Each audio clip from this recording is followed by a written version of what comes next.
pero Prado tuvo la enorme entereza y lejanía del poder como para llamar al peor enemigo y entregarle todo el poder. Y Prado se dedicó a reinar, a mirar por encima de las cosas y puso todo en manos de Prado. Hay muchas formas de rectificar algo. Yo diré que en mi primer gobierno no es que fuera muchacho. El APRA era muy fuerte. Tenía casi 30% ella sola. Yo le puse hasta el 53%, pero el APRA era muy fuerte. Tenía una carga ideológica muy fuerte y yo era un hombre ideologizado. Terriblemente ideologizado. Entonces, era muy difícil decir, voy a llamar a mi peor adversario para que haga el gobierno. Bueno, han pasado los años, yo me doy cuenta que no es tan terrible llamar al mejor adversario, para decirlo de otra manera, y entregarle el gobierno cuando sea necesario. Vamos a la publicidad, pero le ruego que no me toree, en fin, con las Verónicas y los pases maestros a los que nos tiene acostumbrados. Va a convocar a un plebiscito a la mitad de su gobierno para que el pueblo le rinda cuentas y diga usted, ¿cumplí o no cumplí con mis promesas? Creo que sería una forma eficaz de saber cuál es la voluntad del pueblo. Porque es muy fácil prometer, todo el mundo promete, y usted es un campeón haciendo promesas, pero la palabra de los políticos y la suya propia, doctor García, está devaluada. Entonces, creo que es una manera justa de que usted diga, estas son mis promesas, este es un contrato, si no cumplo, pues que me castiguen. No, los peruanos pueden tener absoluta certeza. Para mí ha sido muy duro pasar 10 años de patadas, ¿ah? De insultos. Me imagino. De verdad le digo, de insultos y hasta de persecución policial. Yo he estado comiendo con el presidente de Francia el día que me ponían una orden de captura de Interpol, y a la salida yo no sabía si los policías que estaban ahí en la casa privada de Monsieur Mitterrand me iban a capturar. Era un poco así, terrible, ya en el 95, ¿ah? Pero hemos pasado situaciones muy duras. Yo no he venido, Jaime, ni para cometer los mismos errores, ni para aumentar el problema y el caos que vive en el país. Creo que tengo experiencia, serenidad y cultura suficientes como para hacerlo mejor, convocando a todos. Le digo una cosa, el APRA me ha dejado en libertad absoluta de convocar un gobierno en el que participen los mejores, los 10, los 100 mejores del Perú, de cualquier partido que sean. Y además yo he planteado que todo organismo contralor, el BCR, que lo maneje la oposición proponiendo los técnicos para que lo dirijan. La Contraloría de la República, todos los temas.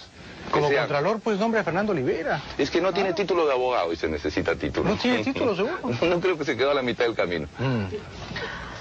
Publicidad y seguimos con Alan García.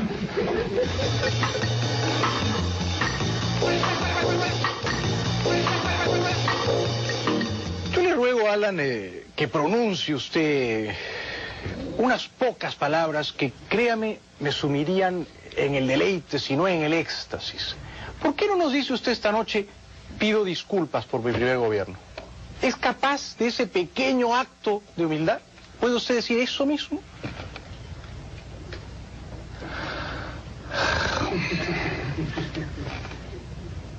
Duele decirlo. Me imagino.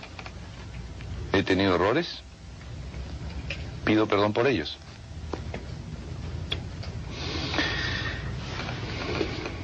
¿Está sinceramente arrepentido? Es que una cosa es cometer errores y otra cosa es actuar abusivamente. Entonces uno se arrepiente de los abusos, del mal hecho con voluntad de hacerlo. Uno se duele de lo que salió mal. Yo quise hacer muchas cosas por la gente. Yo tenía, honestamente, yo no voy a decir que tengo el monopolio del corazón por el pueblo, pero yo he querido mucho al pueblo peruano y lo quiero mucho. Entonces he querido hacer cosas y algunas salieron mal, pues. ¿Qué quiere que le diga? ¿Cuáles fueron tres errores gruesos de su gobierno de los que se arrepiente, Alan? 3. Bueno, el primero, no controlar la masa monetaria de una manera activa. O sea, la hiperinflación.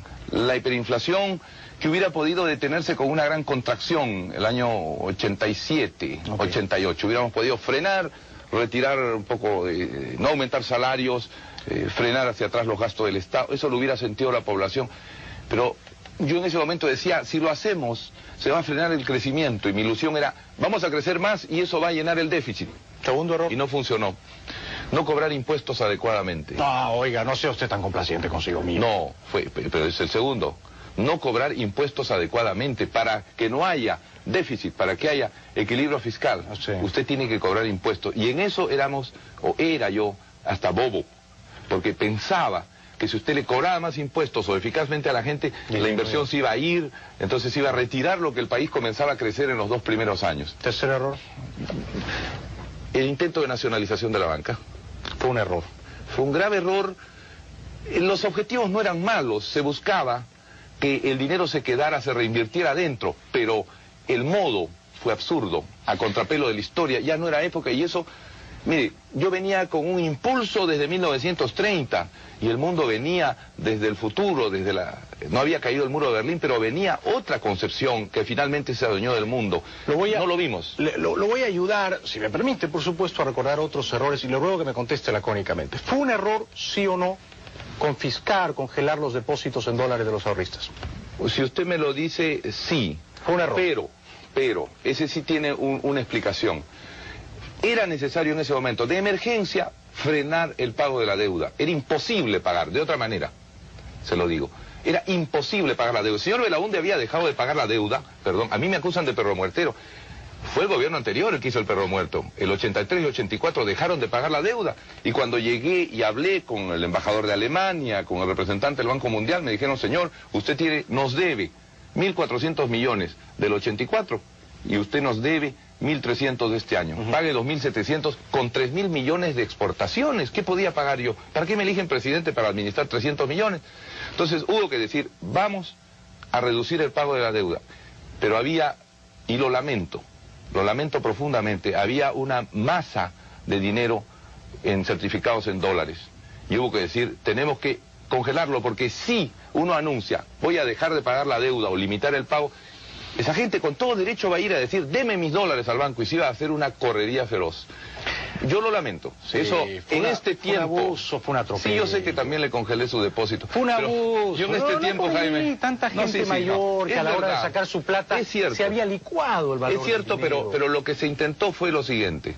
Vamos a establecer una restricción al retiro inmediato, porque si no va a haber unas colas feroces. La gente va a decir, si no pagan la deuda, ¿no? Entonces el dólar va a estallar de precio, no me van a devolver. Señores, espérense un tiempo para que les devolvamos sus dólares.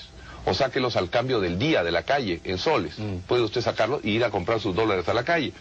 Pero han pasado 16 años. Y no solo porque ya no es una medida que se pueda tomar, sino porque el mundo es otra cosa, está totalmente diferente, el mundo sin barreras.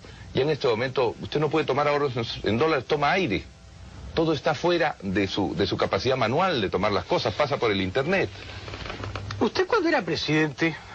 Es una pregunta un poco traviesa, pero usted cuando era presidente, ¿usted tomó leche ENCE alguna vez?